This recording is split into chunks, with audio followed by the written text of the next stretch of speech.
Hey there, road warriors and mystery seekers. Before we dive into one of the most bone-chilling experiences I've ever heard from the open road, I need you to do something for me right now.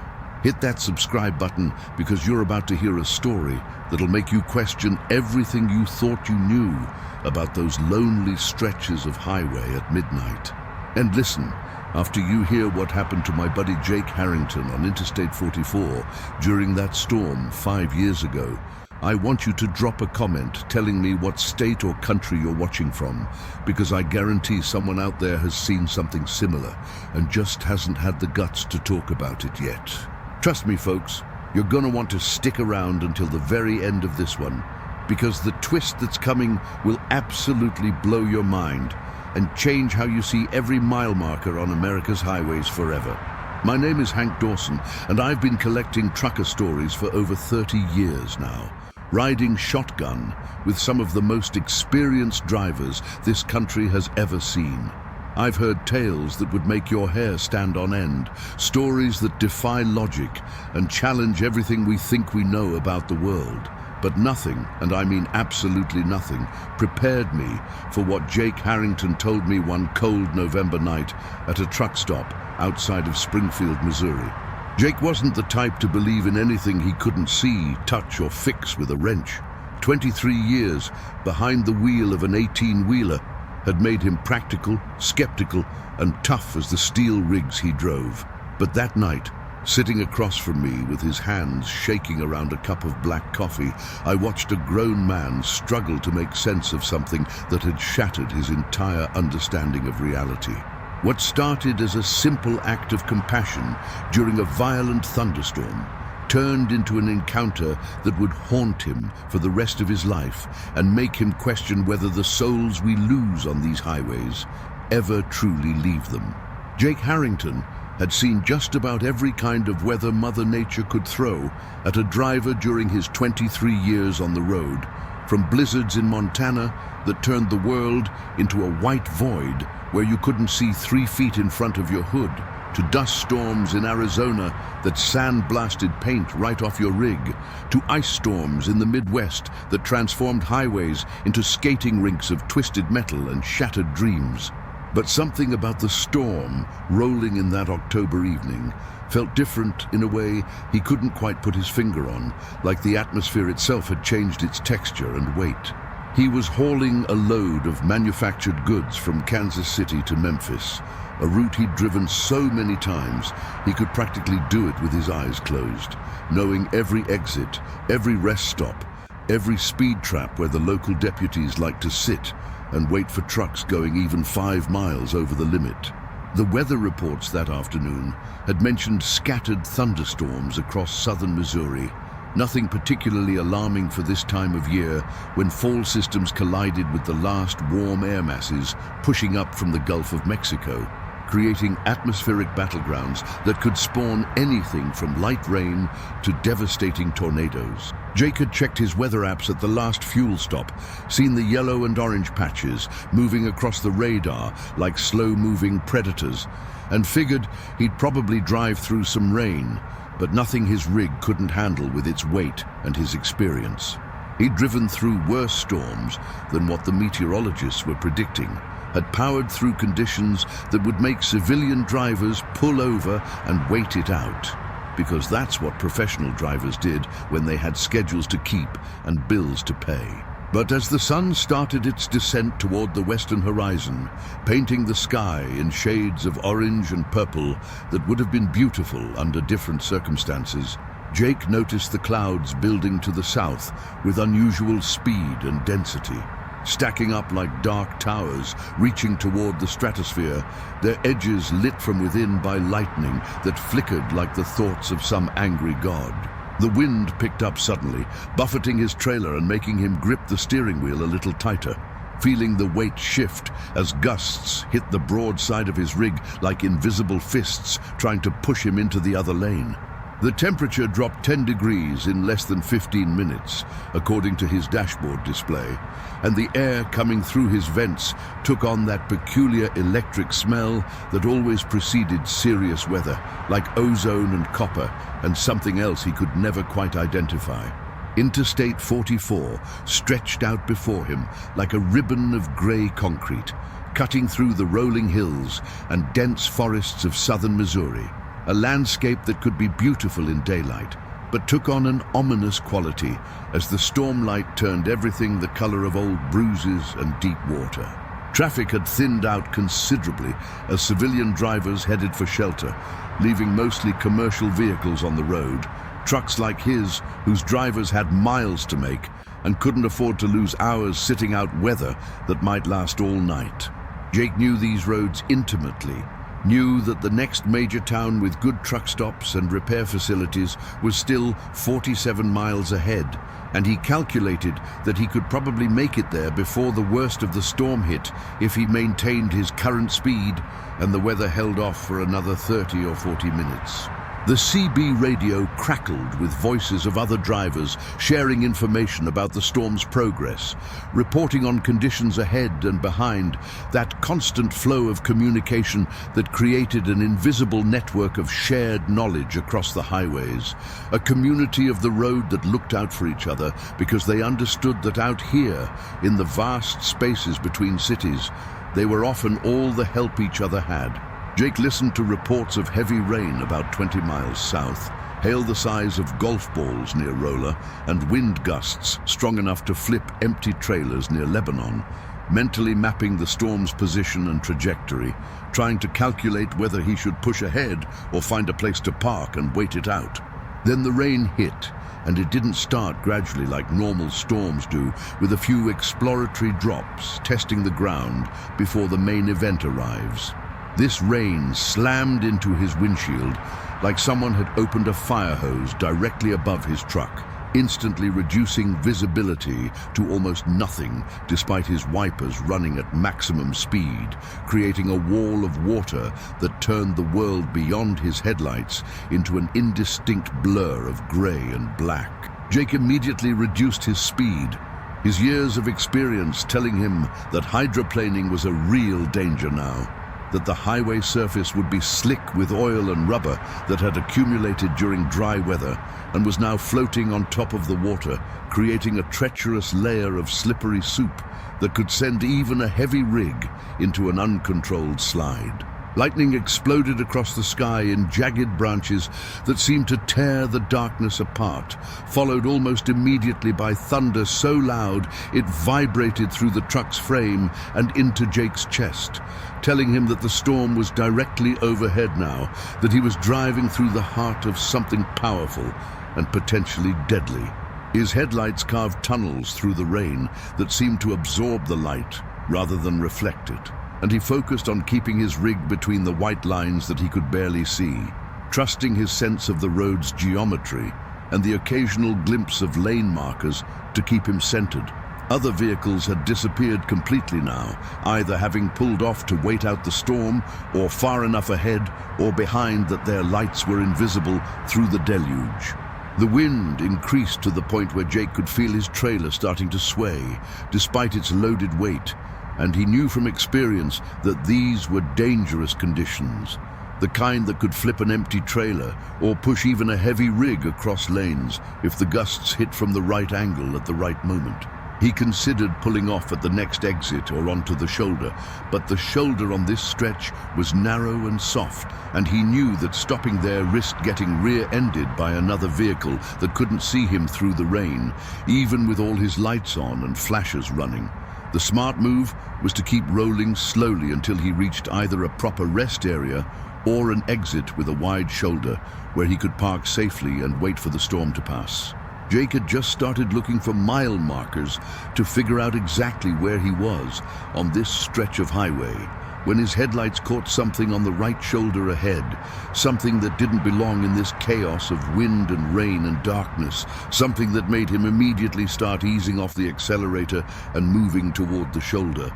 At first, he thought it might be a deer or some other animal, but as he got closer, his brain processed what his eyes were seeing and his stomach dropped because it was a person, a woman, standing beside what looked like a small car that had gone partially into the ditch, her arm raised in a desperate gesture for help. Everything in Jake's training and experience told him that stopping on a highway during a storm like this was dangerous, that positioning his truck on the shoulder in these conditions with visibility near zero created a massive hazard for other vehicles that might plow into him before they even knew he was there. But everything in his character, in the code that truckers live by about helping people in trouble on the road, told him that he couldn't just drive past someone who clearly needed help, especially not in weather that could turn deadly if that woman was injured and stuck out here for hours. He'd been raised to believe that you helped people when they needed it, that the roads were dangerous enough without leaving folks stranded in situations that could kill them. He activated his flashers and carefully pulled his rig onto the shoulder about 50 feet ahead of the woman's vehicle, giving himself enough distance that if someone did come barreling through the rain and hit his trailer, they wouldn't take out the woman's car too. He grabbed his heavy-duty flashlight from the door pocket, pulled his rain jacket from behind the seat, even though he knew he'd be soaked within seconds regardless of what he wore, and stepped out into the storm. The rain hit him like a physical force, cold and hard enough to sting exposed skin, and the wind tried to rip his door out of his hand as he pushed it closed.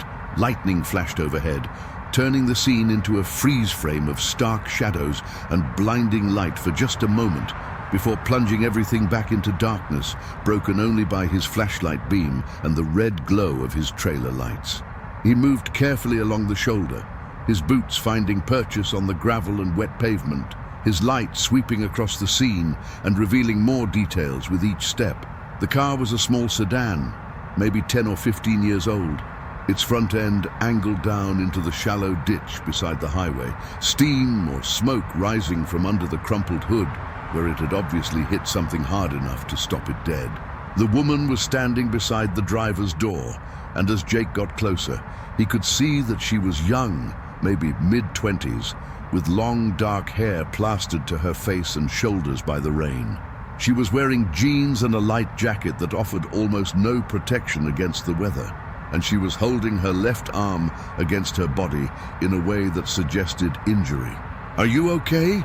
Jake shouted over the roar of the storm, moving closer but keeping his light angled down so he wouldn't blind her, his free hand raised in a gesture meant to be reassuring and non-threatening.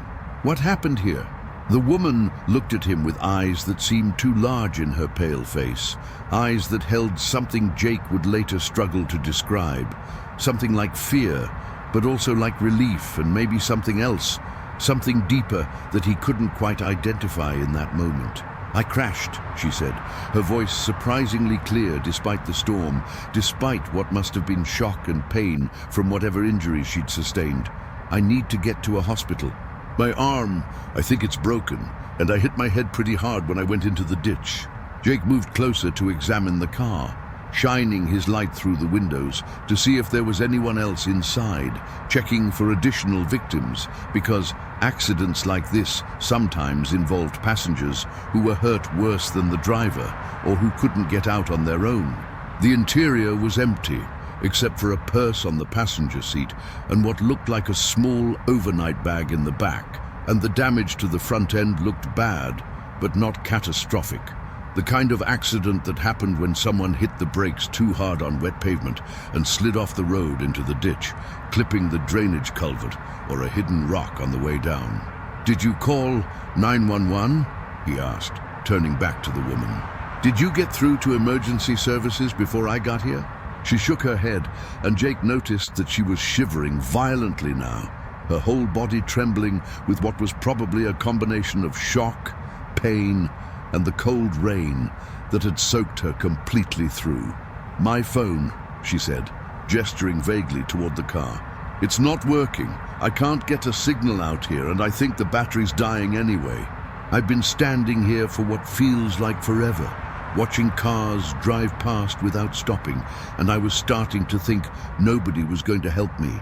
Jake felt a stab of guilt, even though he knew that most civilian drivers wouldn't stop in conditions like this, wouldn't know how to help even if they did, and might put themselves and others at risk by parking on a highway during a storm with near zero visibility.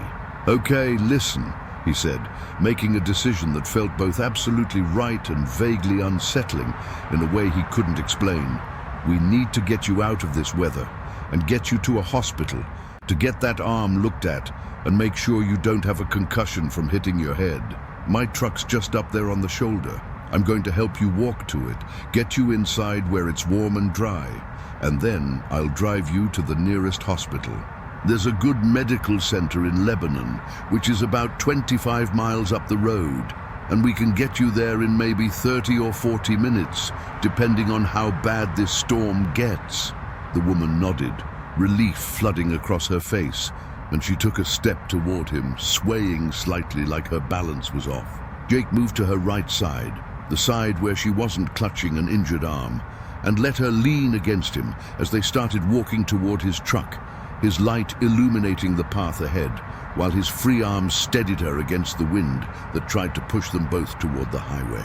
She was lighter than he expected, almost insubstantial against his side, and he could feel her shivering through the layers of their wet clothes.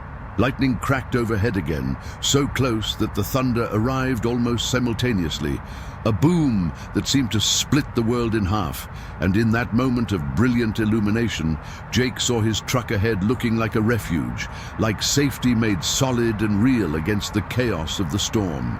Getting the woman into the passenger seat of the truck required more effort than Jake anticipated, because she seemed weaker than she'd appeared standing by her car, her legs barely supporting her weight as he helped her up the steps and into the cab. Once she was settled, he grabbed a blanket he kept behind the seat for emergencies and draped it around her shoulders, cranking the heat up to maximum to combat the shivers that were still racking her body. "What's your name?" he asked as he climbed into the driver's seat and started checking his mirrors, preparing to ease back onto the highway, even though visibility was still terrible and the rain showed no signs of letting up anytime soon. "Sarah," she said quietly, her voice barely audible over the drumming of rain on the truck's roof and the roar of the engine, as Jake started rolling forward, building speed carefully and watching for any hint of other vehicles that might be bearing down on them from behind. "Sarah Mitchell, thank you for stopping. I don't know what would have happened if you'd driven past like everyone else did. I was getting so cold and my arm hurt so much, and I just kept thinking that I was going to die out there in the rain because nobody cared enough to help." Her words carried a weight of desperation that made Jake's chest tighten with sympathy and reinforced his conviction that stopping had been the right choice, dangerous or not. "You don't have to thank me," Jake replied, his eyes fixed on the road ahead, where his headlights were carving through the rain with limited success, revealing the highway in short glimpses between waves of water that seemed to fall with renewed intensity every few seconds. "It's what people are supposed to do, help each other when things go wrong. I'm Jake Harrington, and I've been driving these roads for over 20 years, so you're in good hands. We'll get you to that hospital and get you taken care of. Don't you worry about that." He glanced over at her and saw that she was staring straight ahead, her face still pale in the green glow of his dashboard lights, her injured arm cradled against her chest. They drove in silence for a few minutes, the only sounds being the rain, the thunder that rumbled continuously like distant artillery, and the rhythmic swish of the wipers fighting a losing battle against the deluge. Jake tried his CB radio to let other drivers know about the accident scene they'd just left, but the storm was creating too much interference, filling the speakers with static and broken fragments of voices that faded in and out, like ghosts trying to communicate from some distant dimension. He gave up after a few attempts and focused on driving, on keeping the truck centered in his lane and watching for the mile markers that would tell him how much farther they had to go before reaching the Lebanon exit.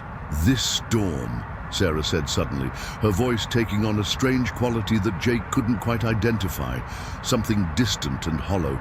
"It's just like that night, the rain, the lightning, the way the wind sounds like it's trying to tear the world apart.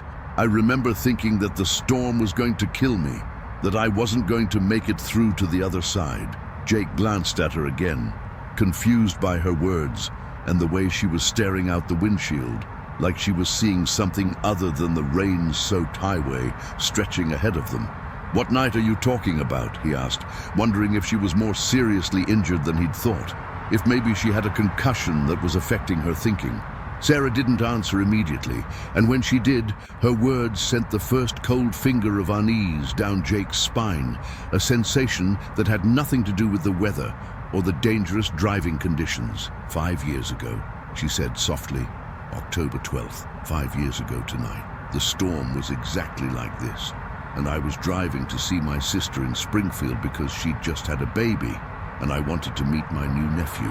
I was so excited, driving too fast probably, not paying enough attention to the road conditions.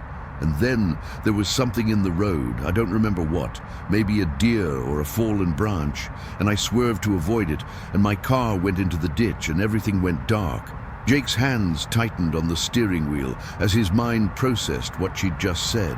Alarm bells starting to ring in the back of his consciousness, even though the logical part of his brain was trying to explain it away as confusion from her injuries, as the disorientation that often came with trauma and shock. "Sarah," he said carefully, "you just crashed tonight. That's why I picked you up, because you went into the ditch during this storm. You're confused, probably because you hit your head. Just try to stay calm and we'll get you to the hospital and they'll get you sorted out." He said the words with more confidence than he felt, because something about the situation was starting to feel wrong in a way that made his skin prickle with instinctive warning. "Check the date," Sarah said, and now there was something in her voice that was definitely not right. Something that made Jake's rational explanations start to crumble at the edges like old paper exposed to flame. "Check what date it is right now, Jake. Look at your phone, look at your dashboard display, and tell me what date it says." Jake didn't want to look, didn't want to acknowledge the creeping dread that was spreading through his chest like ice water. But his eyes flicked to the digital display on his dashboard, almost against his will, and what he saw there made his blood run cold. October 12th. Today was October 12th. The same date Sarah had just mentioned, the anniversary of an accident she claimed happened 5 years ago. "That's just a coincidence," Jake said, but his voice sounded hollow even to his own ears, unconvincing and weak against the growing certainty that something impossible was happening in his truck, something that defied every law of reality he'd built his life upon. "You crashed tonight. Same day to some other accident you're remembering, and your brain is mixing up the memories because you're hurt and in shock. That's all this is, Sarah. You're going to be fine once we get you to the hospital and they can treat you properly." He was talking as much to himself as to her now, trying to maintain his grip on the rational world, even as it started to slip through his fingers like water. Sarah turned to look at him then, and in the intermittent light from passing reflectors and the lightning that continued to strobe across the sky, Jake saw her face clearly for the first time since they'd gotten into the truck. And what he saw made his heart stutter in his chest and his breath catch in his throat. Her skin wasn't just pale, it was translucent, like he could see through it to something else underneath, something that wasn't quite solid, wasn't quite there. Her eyes held depths that eyes shouldn't have, distances that seemed to stretch back into darkness that had nothing to do with the storm outside. And when she smiled, it was the saddest thing Jake had ever seen, a smile full of grief and resignation and something that might have been gratitude. "Pull over," Sarah said gently, like she was trying not to frighten him, even though Jake was already well past frightened and heading into territory that his mind had no framework to process or understand. "Please, Jake, just pull over somewhere safe and let me explain what's happening here, because I can see that you're starting to understand, and I don't want you to crash because you're too terrified to drive. There's a rest area coming up in about 2 miles. I remember it from before. Pull in there and I'll tell you everything. I'll help you understand what's really going on tonight." Jake wanted to refuse, wanted to keep driving toward the hospital and the illusion of normalcy it represented, but his hands were shaking badly enough now that he knew she was right about the danger of crashing. The rest area appeared out of the rain like an island of dim light, mostly empty at this hour and in this weather.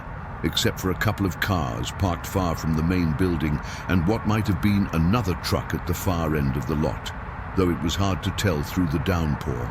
Jake pulled into a spot away from the other vehicles, put the truck in park, and sat there with the engine idling and the heater still running, staring straight ahead because he couldn't bring himself to look at Sarah, couldn't face what he might see if he turned his head and met her eyes again. The rain continued to hammer on the roof, creating a cocoon of sound that isolated them from the rest of the world, trapped them in a bubble where impossible things could be true. "I died 5 years ago tonight," Sarah said, and her voice was steady and clear, carrying the weight of absolute truth that Jake couldn't deny, no matter how much he wanted to. "I crashed my car in that ditch during a storm just like this one, and I died there alone in the dark with the rain coming through my broken windshield and the smell of antifreeze and gasoline filling my lungs. Nobody stopped to help me. Dozens of cars drove past while I was dying, and every single one of them just kept going because it was too dangerous to stop, because they had places to be and people waiting for them, because one person's life wasn't worth the risk of pulling over in a storm. I don't blame them, not really, but I couldn't leave. My soul got stuck there, trapped at the moment of my death, reliving that night over and over again." Jake's mind reeled, trying to reject what he was hearing, trying to find some rational explanation that would make sense of this nightmare he'd driven into. "That's not possible," he said, but the words sounded weak and unconvincing, even as he spoke them. "Ghosts aren't real. Dead people don't hitchhike on highways. You're sitting right there. You're solid. You're real. I helped you walk to my truck. I can hear you breathing. I can see you moving. You're not dead. You can't be dead." He was arguing with reality itself now, fighting against something that his eyes and his instincts were telling him was true, even though every fiber of his rational mind screamed that it couldn't be. "Look at me, Jake," Sarah said softly. "Really look at me and tell me what you see." Against every instinct of self-preservation that told him to keep his eyes forward, to refuse this invitation to confront the impossible, Jake turned his head and looked at the woman sitting in his passenger seat. In the green glow of the dashboard lights and the intermittent flashes of lightning outside, he saw what he'd been unconsciously refusing to acknowledge since he'd first picked her up on the highway. She was there and not there, present and absent simultaneously, like an image projected onto the air that would dissolve if he reached out to touch it. Her clothes weren't just wet, they were wrong, styled in a way that was slightly off from current fashion, like something someone would have worn 5 years ago. And her injuries, the broken arm she'd been cradling, showed no swelling, no bruising, no physical signs of actual trauma. "Every year on this night, when the storms come like they did the night I died, I appear at that spot on the highway," Sarah continued, her voice taking on a quality that was both human and something else, something that echoed with distances and darkness that Jake's mind shied away from understanding. "I stand there beside my car that isn't really there anymore. It was towed away years ago and eventually crushed into scrap metal. But the echo of it remains because that's where I died, and that's where I'm trapped. And I wait for someone to stop, someone who has enough compassion and courage to pull over in dangerous conditions and help a stranger in trouble, someone who represents what was missing the night I actually died. Most years, nobody stops. They drive right past me like I'm not even there, like I'm invisible, and I fade away when the storm ends and wait for another year to pass. But I stopped," Jake whispered, understanding beginning to dawn like cold light in his consciousness, illuminating corners of reality he'd never known existed. "I saw you and I stopped, because that's what you're supposed to do. You help people in trouble. That's the code. That's how the roads work. You don't leave people stranded when they need help. You don't drive past someone who might die if you don't stop." Sarah nodded, and there were tears on her cheeks now, tracks of moisture that caught the light and looked almost solid, almost real. "You stopped," she confirmed. "You did what nobody did for me that night. You risked your safety. You broke your schedule. You put yourself in danger to help someone you didn't know. And that means everything. That's why I can talk to you, why I can tell you this story. You earned the truth by being the kind of person who stops in the storm." Jake sat in silence for a long moment, processing what he was hearing, trying to adjust his understanding of the world to accommodate this new and terrifying reality. "What happens now?" he finally asked, his voice rough with emotions he couldn't begin to name. "What am I supposed to do with this? Do I just drive away and leave you here? Do I take you to the hospital anyway, even though I know there's nothing they can do for someone who's already been dead for 5 years? I don't understand what you need from me, Sarah. I don't understand why this is happening." The questions tumbled out of him in a rush, desperate attempts to find some framework, some protocol for dealing with a situation that had no precedent in his experience. "You already gave me what I needed," Sarah said, and her smile was genuine now, despite the sadness that still haunted her translucent features. "You stopped. You helped. You showed compassion when it would have been easier and safer to keep driving. That matters more than you know, Jake. That matters in ways that ripple out beyond what you can see or understand right now. But there's something else, something I need to show you before I go, something you need to see so you can understand the full truth of what happened that night 5 years ago." She gestured toward the windshield, toward the storm that continued to rage beyond the relative safety of the truck's cab. "Drive to the hospital like you planned. Take me there like you promised. I need you to see what's waiting at the end of this journey." Against every instinct that screamed at him to end this nightmare by ordering Sarah out of his truck and driving away as fast as he could, Jake put the truck in gear and pulled back onto the highway, heading toward Lebanon and the hospital that waited there like a destination that had been predetermined long before he'd ever seen a woman standing in the rain. The storm seemed to intensify as they drove, the rain coming down harder, if that was even possible, the wind buffeting his trailer with gusts that made the whole rig shudder and sway. Lightning painted the world in stark blacks and whites, freezing moments in time like photographs being taken by some cosmic camera with an infinite shutter speed. Sarah sat quietly beside him, no longer pretending to be injured or in need of immediate medical attention, her arm no longer cradled against her chest, but resting normally in her lap, like nothing had ever been wrong with it. Jake found himself stealing glances at her between watching the road, studying her profile in the dashboard light, trying to reconcile what his eyes told him with what his mind knew must be true. She looked so real, so present, that it was hard to hold on to the knowledge that she was something else, something that existed in a space between life and death that Jake had never believed in before tonight. "Can you feel things?" he asked suddenly, the question emerging from his confusion and his need to understand. "Can you feel the heat from the vents, or the seat under you, or anything physical at all?" Sarah considered the question with what looked like genuine thought, tilting her head slightly as if assessing her own existence from an outside perspective. "I feel echoes of things," she said finally. "Not real sensations the way you experience them, but memories of what sensations felt like when I was alive. I remember being cold, so I seek warmth. I remember pain, so I avoid things that would have hurt me when I had a body that could be damaged. I remember being afraid of the dark, so I'm drawn to light even though darkness can't actually harm me anymore. It's like living in a world of shadows and remembrances where everything is muted and distant, but still somehow present enough to matter."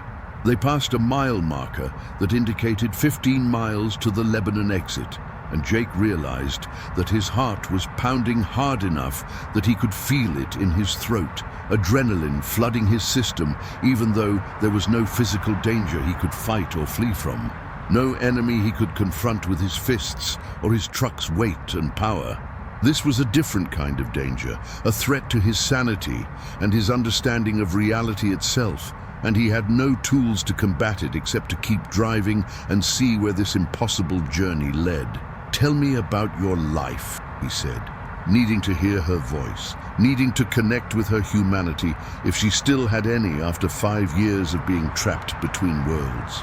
"Tell me who you were before that night." Sarah's expression softened with something that might have been nostalgia or might have been grief for a life that had ended too soon. "I was a teacher," she said, "3rd grade, at an elementary school in Joplin.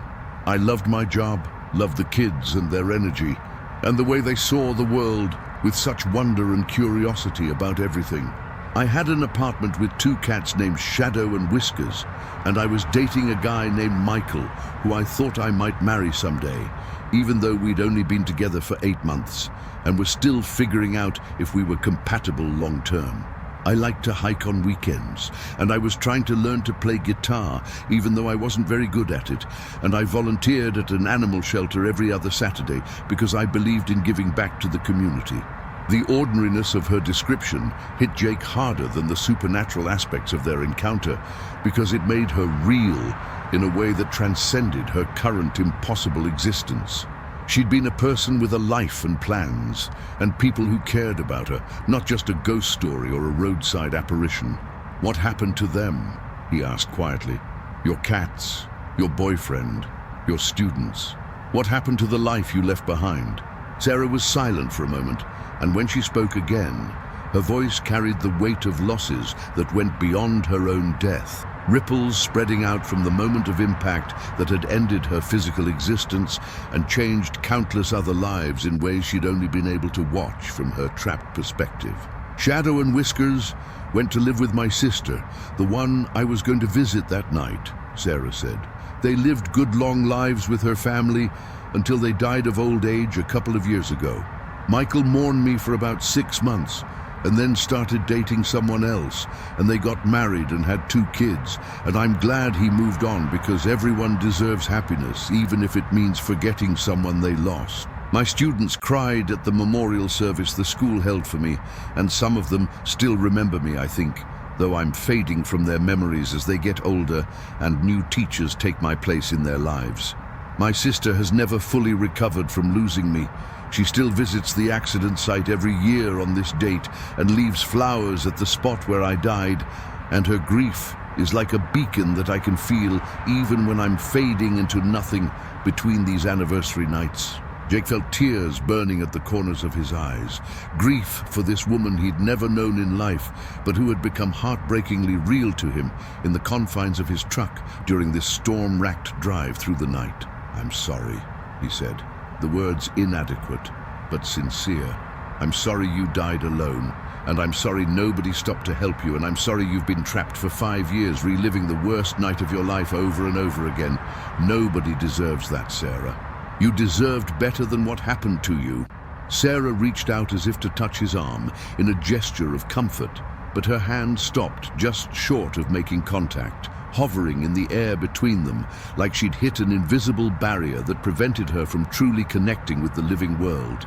"Thank you," she whispered. "Thank you for seeing me as a person, and not just as something frightening or impossible. That means more than you can know." They drove on through the storm, and Jake noticed that the rain was starting to ease slightly, the downpour diminishing to merely heavy rainfall instead of the apocalyptic deluge it had been before. The lightning was moving off to the east, the thunder following seconds after each flash now, instead of arriving simultaneously, telling him that the worst of the storm was passing, that they were emerging from the heart of the tempest into whatever waited on the other side. The Lebanon exit appeared ahead, marked by the green reflective sign that seemed to glow in his headlights, and Jake took the off-ramp carefully, his truck's air brakes hissing as he slowed for the turn. The hospital complex appeared as a cluster of well-lit buildings set back from the road, their windows glowing with warm yellow light that seemed almost otherworldly after the darkness of the storm-racked highway. Jake navigated his truck through the parking lot, feeling awkward and conspicuous in a vehicle designed for interstate hauling rather than hospital visits. But he found a spot near the emergency room entrance where he could park without blocking ambulances or other emergency vehicles. The rain had diminished to a steady drizzle now, and the wind had died down enough that it no longer threatened to rip doors from hinges or blow people off their feet. Jake killed the engine and sat there for a moment, his hands still gripping the steering wheel, trying to prepare himself for whatever was about to happen next. "We're here," he said unnecessarily, stating the obvious, because he didn't know what else to say, didn't have a protocol for escorting ghosts to medical facilities that couldn't help them. Sarah nodded, her eyes fixed on the hospital entrance with an expression Jake couldn't quite read.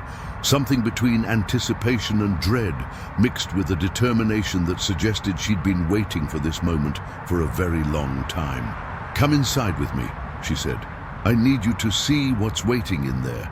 Need you to understand the full circle of what happened that night and what's been happening every year since. Please, Jake, come with me just a little bit further, and then I promise this will all make sense, or at least as much sense as something like this can make." They walked across the parking lot together, Jake with his jacket pulled tight against the drizzle, and Sarah walking beside him as if rain didn't touch her at all, as if the physical world had only the most tenuous connection to her existence. The automatic doors of the emergency room entrance slid open as they approached, and Jake found himself in the familiar environment of medical care, with its distinctive smell of disinfectant and floor wax, its sounds of beeping monitors and distant conversations, its atmosphere of controlled urgency, where trained professionals dealt with human suffering as efficiently as possible. A tired-looking nurse sat at the triage desk, typing information into a computer, and she glanced up as Jake approached, with what he assumed was his normal expression of someone bringing in a patient who needed help. "Can I help you?" the nurse asked, her eyes on Jake and seemingly not registering Sarah's presence at all, looking right through her like she wasn't standing there beside him, dripping rainwater onto the polished floor. Jake opened his mouth to explain about finding someone on the highway, about needing treatment for injuries from a car accident, but the words died in his throat as he realized the nurse couldn't see Sarah, had no awareness that anyone was standing next to him except as perhaps a draft of cool air from outside or a trick of the lighting. He stammered, feeling foolish and confused and increasingly desperate to understand what was happening. "I'm not sure. I thought I was bringing someone who needed help, but maybe I was wrong." The nurse gave him a concerned look, the kind of expression healthcare professionals develop for dealing with people who might be having mental health crises or substance abuse issues. And Jake realized how he must appear to her, a truck driver who'd walked in from the storm talking about phantom passengers and invisible injuries. "Sir, are you feeling all right?" she asked carefully. "Did you hit your head? Or maybe take something that's affecting your judgment? We can have a doctor examine you if you're concerned about your health." Jake shook his head, backing away from the desk and feeling panic rising in his chest, the walls of his rational world crumbling further with each passing second. "No, I'm fine. I'm sorry for bothering you. I made a mistake," he said quickly, turning to leave before he said anything else that would make him sound insane. Sarah had moved away from the desk and was standing near a hallway that led deeper into the hospital, and she gestured for Jake to follow her with an urgency that suggested time was running out, that whatever he needed to see was waiting somewhere in the maze of corridors beyond the emergency room.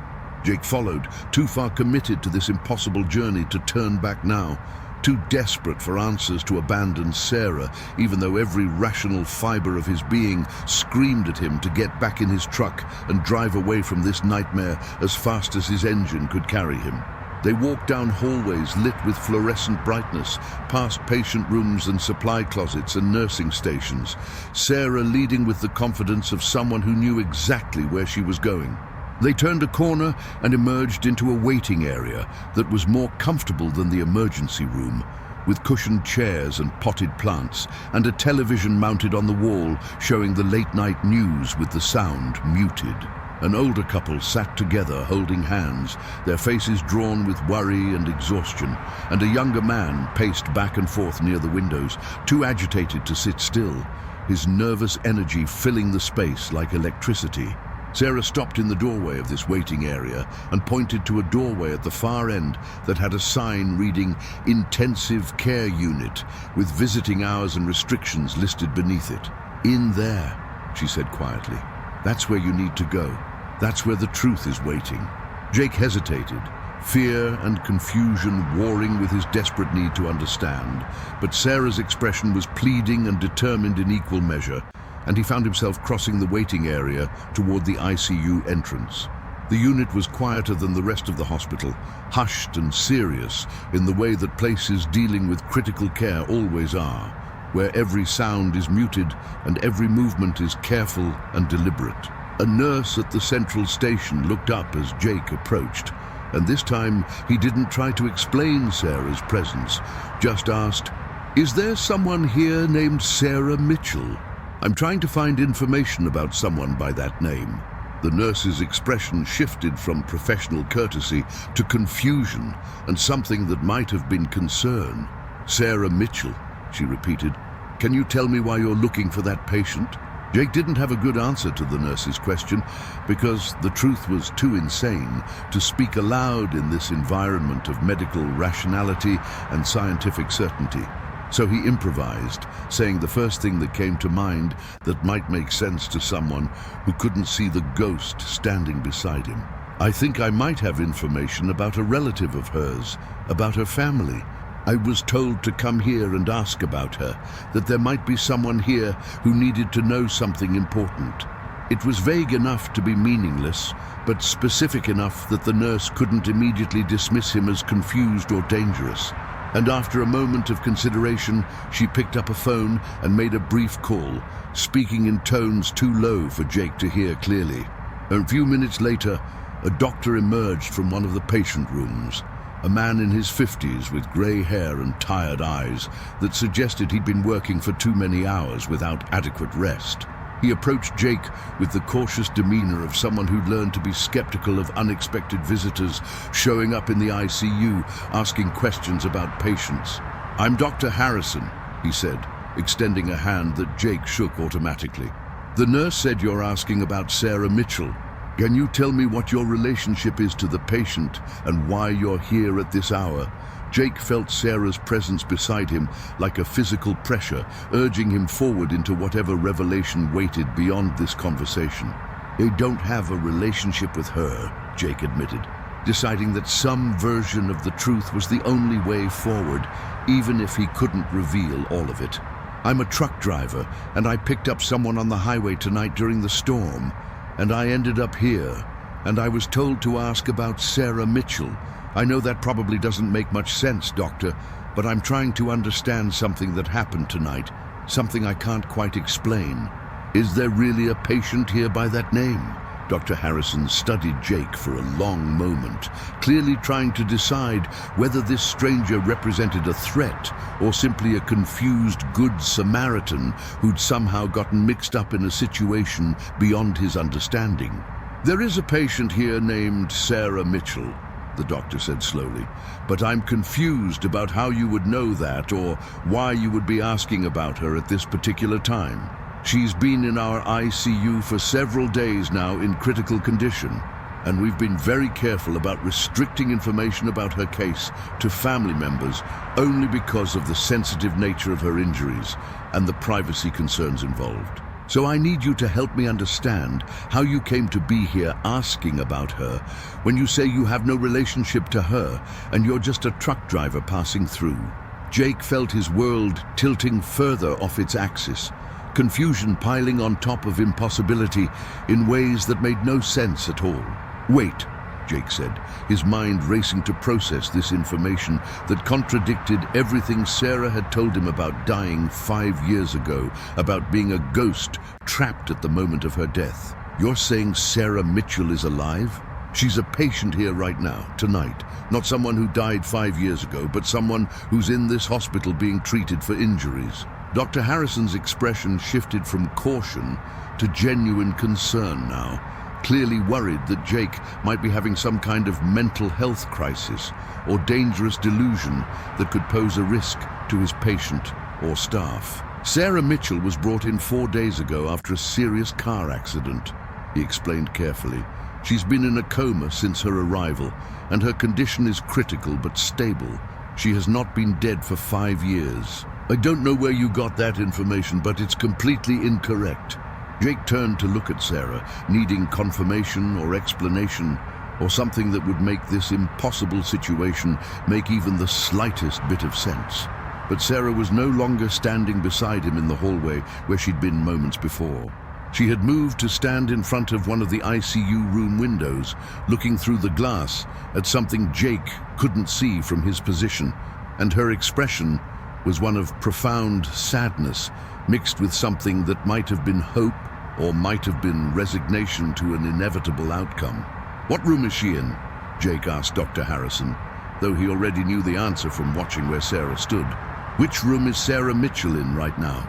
Dr. Harrison hesitated, clearly torn between patient privacy protocols and his growing concern about Jake's mental state. But something in Jake's expression must have convinced him that providing this information was the right choice, because he gestured toward the room where Sarah stood, looking through the window. "She's in room 7, he said. "But I can't let you go in there unless you're immediate family, and I'm still not clear on why you're here or what your connection to this patient is. Perhaps you should sit down and we can talk about what's going on with you tonight, what you experienced on the highway that brought you here. Sometimes stress and fatigue can cause people to experience things that aren't entirely real, especially during severe weather or traumatic situations." Jake ignored the doctor's suggestion and moved to stand beside Sarah at the window of room 7, looking through the glass at what lay beyond. And what he saw there made his breath catch in his throat and his knees go weak with the shock of understanding that crashed over him like a physical force. The woman in the hospital bed was Sarah, unmistakably the same person who'd been sitting in his truck moments ago. But this Sarah was solid and real and connected to machines that monitored her vital signs and supported her breathing. She lay motionless, except for the slight rise and fall of her chest driven by the ventilator, her face peaceful despite the tubes and wires and bandages that marked her body as a site of serious trauma. Her dark hair spread across the pillow, just like it had spread across her shoulders in the rain, and her features matched exactly the face Jake had been looking at for the past hour. "That's impossible," Jake whispered. But even as he said it, he knew that impossible had lost all meaning tonight, that the boundaries between what could and couldn't exist had dissolved like salt in water. He looked at the Sarah standing beside him, the translucent figure who'd claimed to be a ghost from 5 years ago, and saw that she was staring at her own body in the bed with an expression of terrible comprehension. Like pieces of a puzzle were finally falling into place for her, just as they were for him. "You're not a ghost from 5 years ago," Jake said, understanding dawning like terrible light. "You're dying right now, aren't you? Your soul is slipping away from your body, and you appeared on the highway tonight where you think you're supposed to die, where some part of you believes you died, replaying a trauma or a fear or a premonition that you had while you were unconscious in this bed." Sarah turned to face him, and Jake saw tears streaming down her translucent cheeks, moisture that seemed to shimmer with its own light as it traced paths down her face and disappeared before reaching her chin. "I was so confused," she said, her voice breaking with emotion that transcended the boundary between life and death. "I've been unconscious for days, trapped in nightmares where I'm dying over and over again in different ways, different scenarios that my injured brain is creating from memories and fears and fragments of things I've seen or heard. In one dream, I died 5 years ago, and I'm a ghost trapped on the highway. In another, I'm drowning in a flood. In another, I'm burning in a fire. My mind is trying to process the trauma of the accident, trying to make sense of injuries that might be killing me, and it's creating these elaborate stories where death has already happened, because that's less terrifying than facing the possibility that it's happening right now, in this moment, in this hospital bed where I'm fighting for every breath." Jake felt his heart breaking for this woman caught between worlds, her consciousness fractured by trauma and fighting to survive against injuries that might prove fatal despite the best efforts of medical science. "The 5-year anniversary," he said, piecing together the fragments of her story with this new understanding. "That's not about when you died. That's about something else, isn't it? Something that happened 5 years ago that your mind latched onto while you've been unconscious. Something significant that your brain is using to construct these narratives?" Sarah nodded. fresh tears flowing as the truth emerged from the confusion of her fractured consciousness. 5 years ago tonight, my best friend died in a car accident during a storm just like this one. She crashed on a highway and nobody stopped to help her. And she died alone in the rain while people drove past without seeing her or caring enough to risk stopping in dangerous conditions. The revelation hit Jake like a physical blow, understanding cascading through him in waves that rewrote everything he thought he'd experienced tonight. So your unconscious mind took that trauma, that grief from losing your friend, and combined it with your current situation to create a scenario where you're the one who died, where you're the ghost waiting for someone to stop and help, he said, working through the psychological mechanics of what had happened. But I'm real, aren't I? I'm not part of your dream. I actually picked up something on the highway tonight during this storm, and somehow your consciousness reached out and made contact with me while your body is lying here fighting for its life. This is really happening. This conversation is real, even if the circumstances are impossible. Sarah looked back through the window at her physical body, surrounded by medical equipment and hovering at the edge between life and death. I think I'm dying right now, she said quietly, her voice carrying the weight of terrible certainty. I think my body is shutting down despite everything the doctors are doing, and my soul is pulling away, separating from the physical shell that's too damaged to keep me anchored anymore. That's why I appeared on the highway tonight, why I could manifest strongly enough that you could see me and talk to me and bring me here. I'm in the process of crossing over, and some part of me knew I needed to come to this hospital, needed to see my own body one last time, needed to understand what was happening before I let go completely. And I needed someone with me.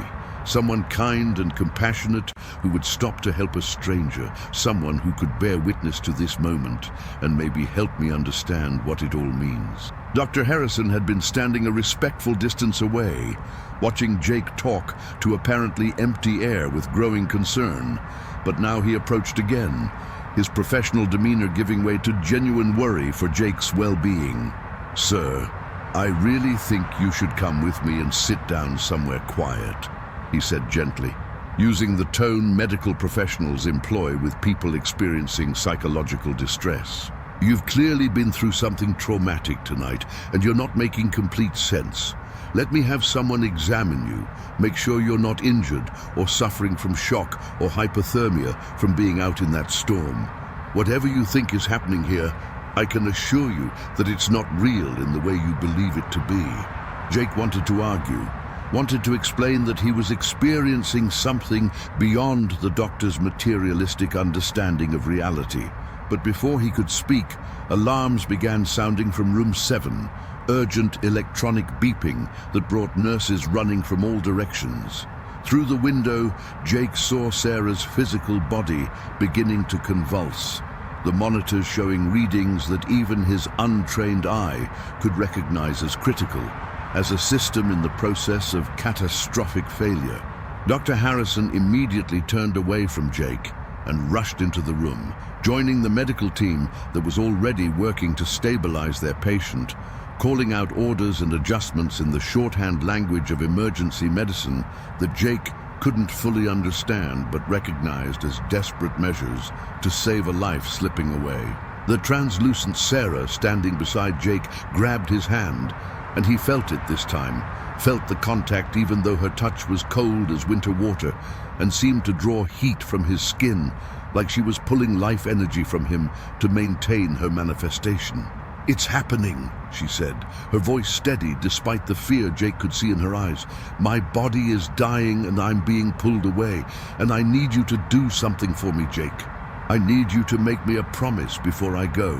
Something important that will give meaning to all of this, that will transform what's happening from tragedy into something else, something that matters beyond just one person's death." Jake squeezed her cold hand, not caring that he was holding onto a ghost or a dying woman's projected consciousness or whatever impossible thing she was, knowing only that she was a human being facing the end of her existence and deserving of whatever comfort and support he could provide. "Tell me," he said. Tell me what you need and I'll do it if I possibly can. I promise you that, Sarah. Whatever you need from me, whatever I can do to help, I'll find a way to make it happen.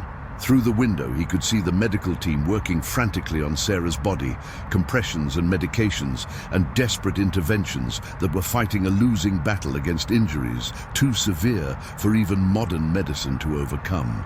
"My sister," Sarah said urgently, her form beginning to flicker like a candle flame in wind, growing less solid as her physical body's hold on life weakened further.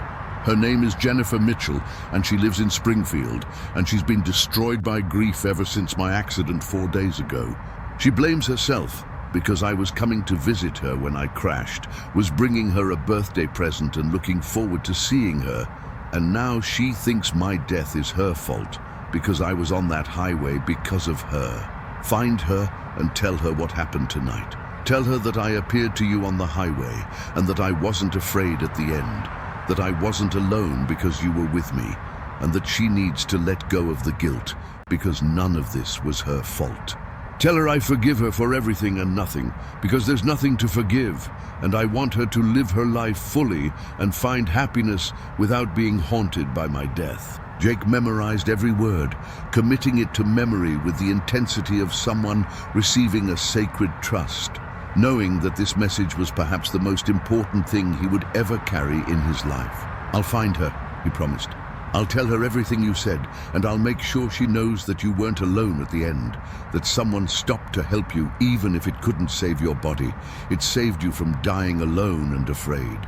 I swear to you, Sarah, I'll deliver your message, and I'll make sure your sister understands." Sarah's smile was radiant despite her tears, despite the terror that must have been filling her as she felt her existence coming to its conclusion.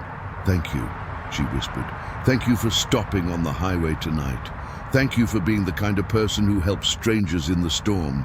Thank you for making my death mean something more than just another tragedy on the road."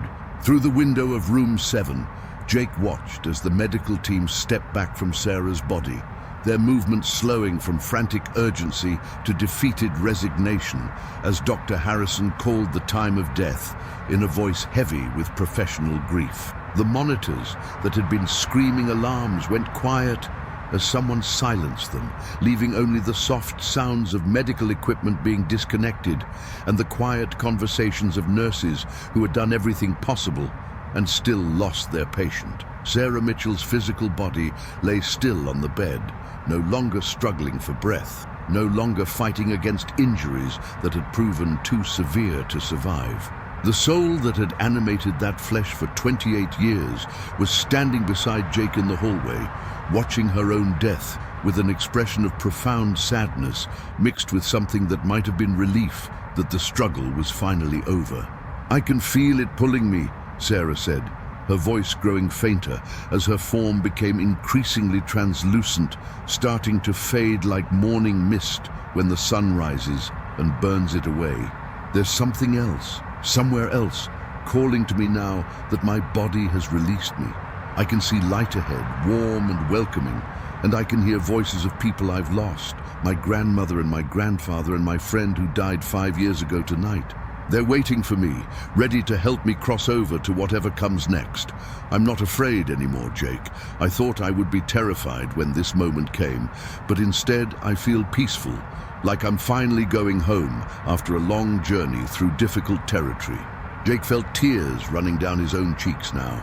Grief for this woman he'd known for only a few hours, but who had touched his life in ways he was only beginning to understand, who had changed him fundamentally by forcing him to confront realities beyond his previous understanding of the world.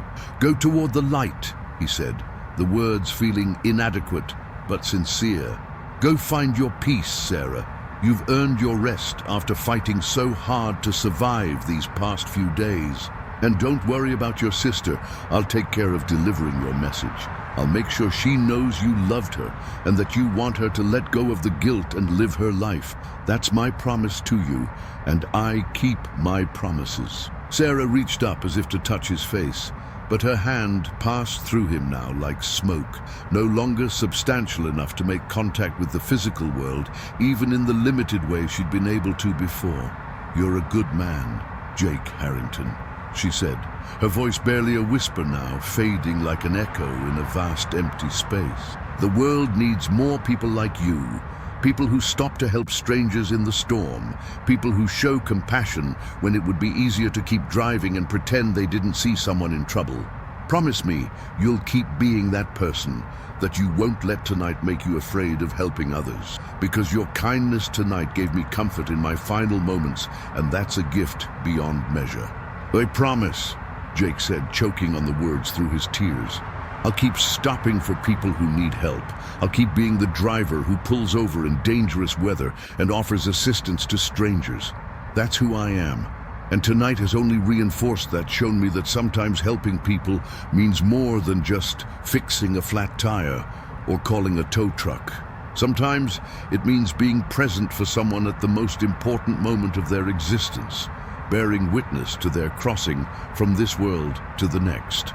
Thank you for trusting me with that, Sarah. Thank you for choosing me to be with you at the end. Sarah's form was almost completely transparent now, barely visible even when Jake focused directly on her, like she was already more absent than present, her consciousness drifting away from the hospital and the physical world toward whatever realm waited beyond death's boundary.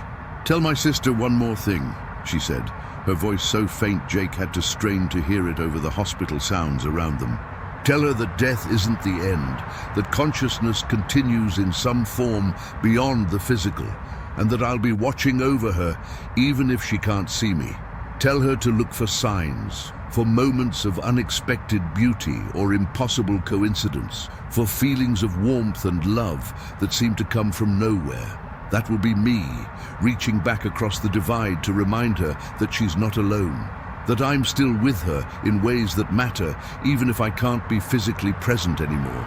"I'll tell her," Jake promised. And then Sarah was gone, fading completely from sight between one blink and the next, her presence evaporating like dew in sunlight, leaving Jake standing alone in the hospital hallway with tears streaming down his face and the weight of a sacred trust resting heavy on his shoulders. Dr. Harrison emerged from room 7 looking exhausted and defeated, the toll of losing a patient evident in the lines of his face and the slump of his shoulders. He saw Jake standing there crying, and his expression softened with sympathy, clearly interpreting Jake's grief as the reaction of someone connected to the deceased, even if the nature of that connection remained unclear.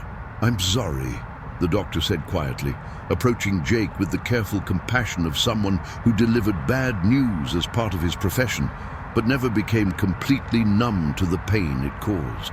"We did everything we could, but her injuries were too severe, and she'd lost too much time before the ambulance reached her after the accident. Sometimes the human body just can't survive that level of trauma, no matter how hard we fight or how advanced our medical technology becomes. Are you family?" I should notify her next of kin, her sister Jennifer, who's listed as her emergency contact. "Do you know if she's been informed about the deterioration in Sarah's condition over the past few hours?" Jake wiped his eyes with the back of his hand, trying to compose himself enough to speak coherently. "I'm not family," he admitted. "I'm just a truck driver who ended up here tonight because of something I can't fully explain. Something that brought me into contact with Sarah's story in a way that feels like it was meant to happen, like there was some purpose to our paths crossing, even though the circumstances were impossible. I know this sounds crazy, Doctor, but I need you to give me Jennifer's contact information, because I have a message to deliver to her from her sister, something important that Sarah wanted her to know. I understand if you can't do that because of privacy laws or hospital policies, but I'm asking you to trust me when I say this is crucial." Dr. Harrison studied Jake's face for a long moment, clearly trying to assess whether this request came from a place of genuine concern or represented some kind of threat or inappropriate intrusion into a grieving family's privacy. Whatever he saw in Jake's expression must have convinced him of the sincerity behind the request, because he pulled out his phone and scrolled through information before writing a number on a piece of paper from his pocket. "This is Jennifer Mitchell's phone number," he said, handing the paper to Jake, I'm trusting you with this because I can see that you're genuinely affected by Sarah's death, and because something tells me you're exactly the kind of decent person you appear to be. I'll be calling Jennifer myself in a few minutes to inform her of her sister's passing. But if you have something meaningful to tell her afterward, something that might bring her comfort in her grief, then I think Sarah would want you to have that opportunity. Jake sat in his truck in the hospital parking lot for a long time after leaving the ICU, the rain having stopped completely now, leaving the world washed clean and smelling of wet pavement and fresh earth. The storm had passed, moving east toward other highways and other travelers, leaving behind clear skies where stars were beginning to appear between breaking clouds. He held the piece of paper with Jennifer Mitchell's phone number and stared at it like it was a sacred text, a document that connected him to a responsibility greater than any cargo he'd ever hauled across the country's highways. He knew he needed to make this call, needed to deliver Sarah's message while the details were still fresh in his mind, and the emotional truth of what he'd experienced tonight was still raw and immediate. He waited until his phone showed an hour had passed, giving Dr. Harrison time to make the official notification, giving Jennifer time to absorb the initial shock of her sister's death before receiving a call from a stranger claiming to have been with Sarah at the end. When he finally dialed the number, his hands were shaking and his heart was pounding like he was about to do something far more dangerous than driving through any storm. The phone rang 3 times before a woman's voice answered, thick with tears and barely coherent through grief that was clearly consuming her. "Hello," Jennifer said, the single word carrying the weight of devastating loss. "Jennifer Mitchell?" Jake asked gently, keeping his voice calm and compassionate despite his own emotional turmoil. "My name is Jake Harrington, and I know this is the worst possible time to be receiving a call from a stranger, and I'm so sorry for your loss. I just learned about your sister Sarah's passing, and I have something important to tell you, a message she wanted me to deliver to you.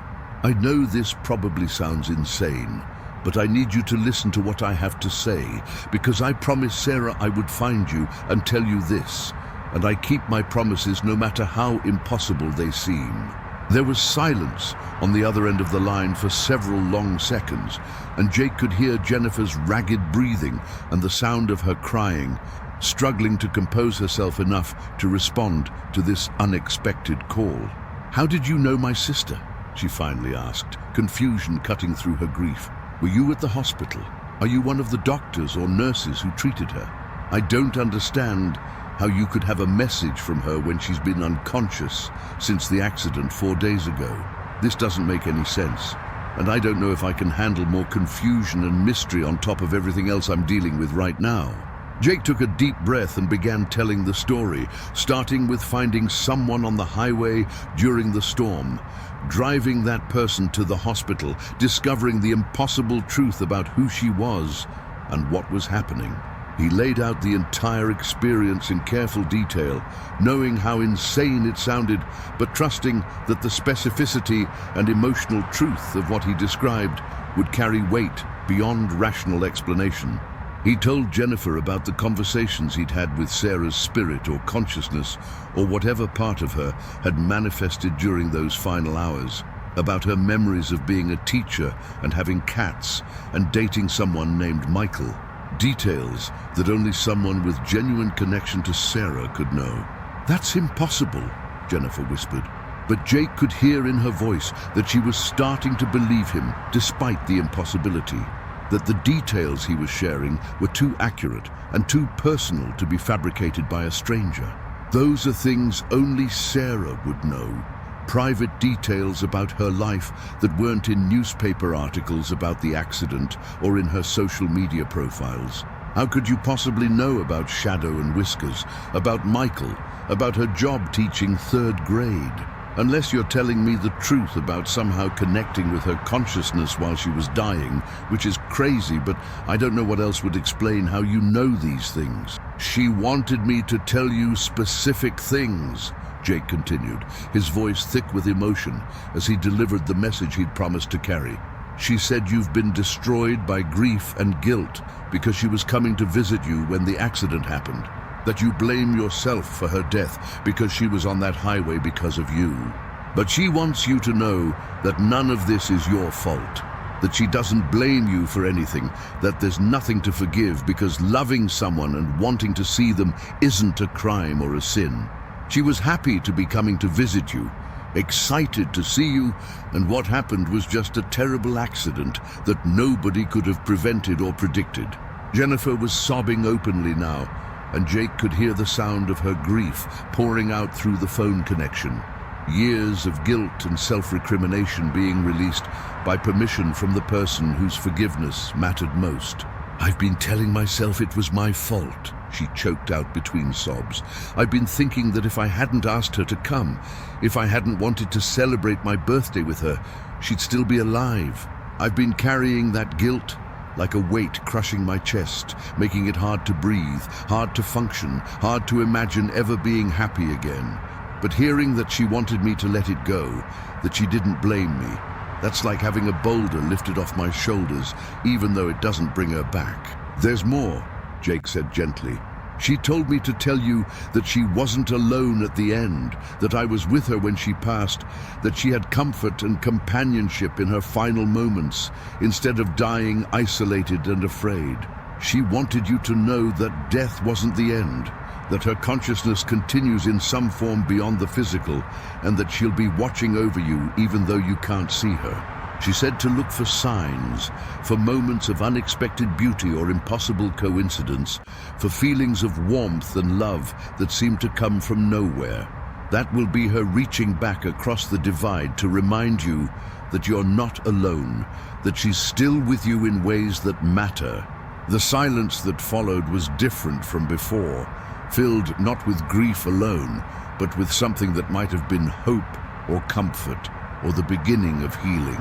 Thank you, Jennifer finally said, her voice still shaky but carrying new strength beneath the tears. Thank you for stopping on the highway tonight, for being with my sister when she needed someone, for caring enough about a stranger to bring her to the hospital, even though it must have been inconvenient and scary and confusing.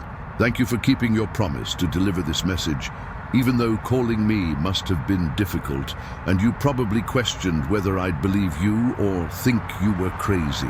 You've given me a gift beyond measure, Jake Harrington. You've given me permission to stop drowning in guilt and start remembering my sister with love instead of with pain. They talked for another 30 minutes, Jennifer asking questions about the details of Jake's experience and Jake answering as honestly as he could, both of them trying to make sense of something that defied rational explanation but felt deeply true on an emotional and spiritual level. By the time they ended the call, Jake felt like he'd completed his sacred duty, like he'd honored his promise to Sarah and helped her sister begin the process of healing from a grief that might have otherwise destroyed her. He sat in his truck afterward, exhausted emotionally and physically, feeling like he'd aged years in a single night, like he'd been forever changed by an encounter that had started with a simple decision to stop and help someone in trouble. 3 weeks later, Jake was hauling a load through Missouri again, taking the same route on Interstate 44 that had changed his life on that storm-filled October night. The weather was clear and cold now, early November sunshine pouring down from cloudless blue skies. The trees along the highway showing the bare branches of late autumn after most of their leaves had fallen.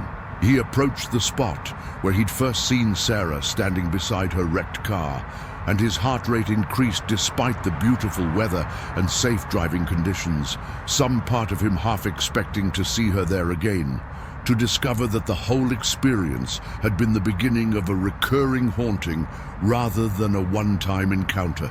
But the shoulder was empty except for the normal highway debris of blown tire treads and scattered trash, no wrecked car and no desperate woman flagging down help in the rain. Jake slowed slightly as he passed the spot, offering a silent prayer or benediction for Sarah's soul wherever it had gone after leaving the hospital that night, hoping that she'd found the peace and rest she deserved after her brief and tragic life. And then he saw it, something that made him ease off the accelerator and feel his breath catch in his throat with a mixture of surprise and deep emotion. Someone had placed a memorial at the exact spot where Sarah's accident had occurred. A small white cross decorated with flowers and ribbons that fluttered in the wind, created by passing traffic. Jake pulled onto the shoulder carefully, parking his truck safely away from the travel lanes and activating his flashes before walking back to examine the memorial more closely. The cross had been painted white and planted firmly in the ground, and attached to it was a laminated photograph of Sarah Mitchell smiling at the camera, young and vibrant and full of life in a way that the pale figure Jake had encountered could only echo. Fresh flowers surrounded the base of the cross, and there was a small plaque with an inscription that read, "Sarah Mitchell, beloved sister, friend and teacher. Your light continues to shine in the hearts of all who loved you. You are not forgotten, and you are not alone." The message was signed Jennifer with a date 3 days after Sarah's death. Jake stood there for a long time, cars and trucks rushing past at highway speeds, creating wind that tugged at his clothes and hair. The November sun warm on his face despite the cold air temperature.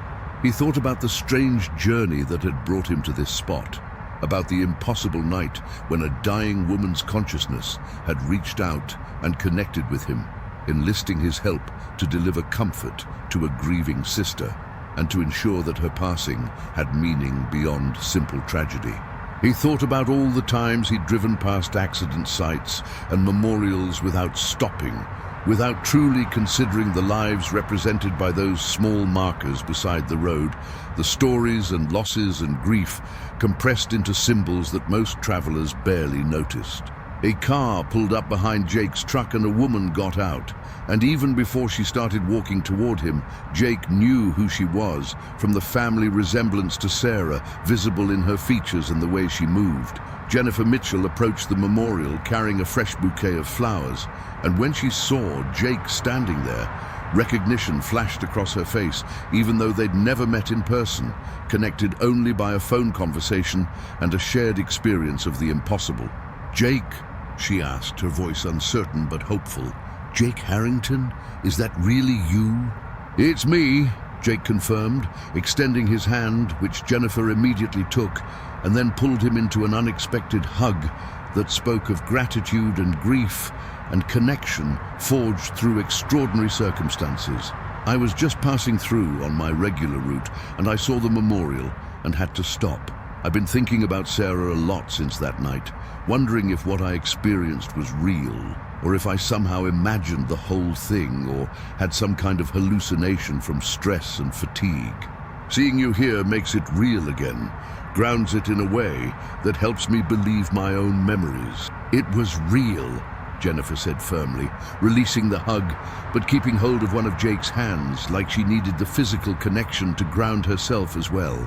"I've spent the last 3 weeks researching similar experiences, talking to people who study near-death phenomena and consciousness research, and while I can't explain exactly what happened that night from a scientific perspective, I know it was real in every way that matters. You connected with my sister's consciousness while she was dying, and you gave her comfort and gave me the message I desperately needed to hear.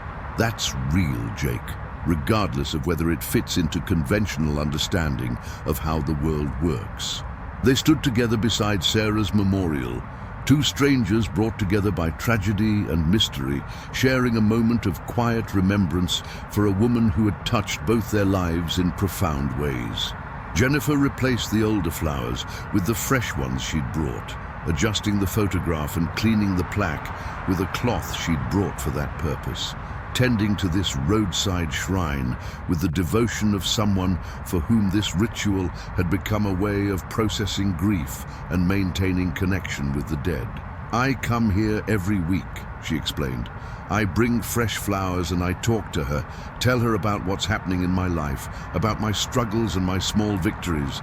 And sometimes I feel her presence, just like you said she told you I would. Moments of warmth or coincidence that seem to carry her signature, her way of reaching back to let me know she's still aware of me somehow." "Has it helped?" Jake asked gently, The message I delivered, the permission to let go of guilt, has that made a difference in how you're coping with losing her? Jennifer nodded, tears running down her cheeks, but her expression one of hard-won peace rather than crushing despair. It saved me, she said simply.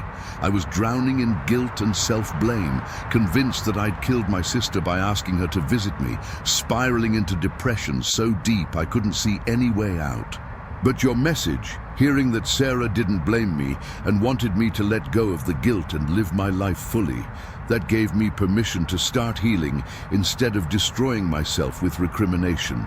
I still grieve her loss every single day, but it's clean grief now, honest sadness about missing someone I loved, instead of toxic guilt about being responsible for her death. They talked for nearly an hour beside the highway, sharing memories of Sarah and reflections on the strange experience that had connected them, trying to make sense of something that ultimately transcended sense and resided in the realm of mystery and faith and the ineffable nature of consciousness itself. Finally, Jennifer glanced at her watch and said she needed to get back to work, back to the ordinary rhythms of life that continued despite loss and grief and encounters with the impossible.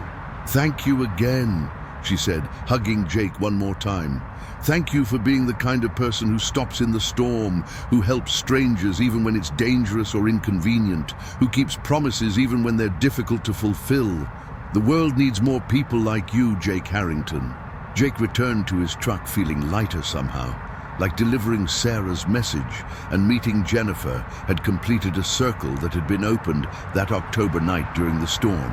He pulled back onto the highway and continued his journey, his load of manufactured goods waiting to be delivered to Memphis on schedule despite the detour and the emotional weight of the encounter.